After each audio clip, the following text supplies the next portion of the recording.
કચ્છમાં જિલ્લા પુરવઠા તંત્ર અત્યારે એક્શનના મોડમાં આવ્યું છે। પુરવઠા અધિકારીએ તમામ ગેસ એજન્સીઓ સામે રિવ્યુ બેઠક યોજી અને કાળાબજારી રોકવા માટેની સૂચના આપી છે। ગાંધીધામ અને ભુજમાં ગેરકાયદે રિફિલિંગ કરનારાઓ સામે પણ કેસ દાખલ કરવામાં આવ્યા છે। હાલ જિલ્લામાં 12,000થી વધુ સિલિન્ડરનો સ્ટોક ઉપલબ્ધ છે અને 7,500 જેટલો નવો સ્ટોક રસ્તામાં છે। તો બીજી તરફ તંત્રે નાગરિકોને ખાસ અપીલ કરી છે કે તેઓ અફવાઓથી દૂર રહે અને ખોટું પેનિક બુકિંગ ન કરે, જેથી વ્યવસ્થા જળવાઈ રહે।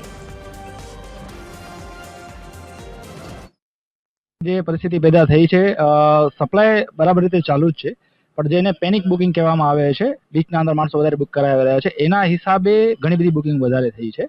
બાકી કોઈને ચિંતા કરવાનો વિષય નથી અને એના રિલેટેડ જ પુરવઠાની મિટિંગ હતી અને કાળાબજારી ન થાય અને જે ગ્રાહક છે એને પૂરતું મળી રહે, સમયસર મળી રહે, એના માટેની એમની સૂચના છે। એ રીતની વાત થઈ છે અમારી। માન્ય કલેક્ટર સાહેબની સૂચનાથી સવારે મેં જેટલી પણ ગેસ એજન્સીના ડીલર્સ છે એ લોકોને અને સેલ્સ ઓફિસર જે સરકારી કંપની છે IOCL, BPCL, HPCL તમામની એક મિટિંગ યોજવામાં આવી, જેમાં પોલીસ ખાતા તરફથી પણ ઓફિસર્સ હાજર હતા।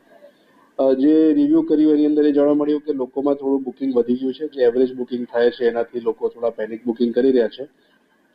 બટ મારે કહેવાનું એ થાય છે કે we have sufficient stock available. આપણી જોડે મોર દેન 12,000 જેવા બાટલા અવેલેબલ છે। ટ્રાન્ઝિટમાં પણ છે 7,500 જેવા, એટલે પેનિક કરવાની કોઈ પણ જાતની લોકોને જરૂર નથી।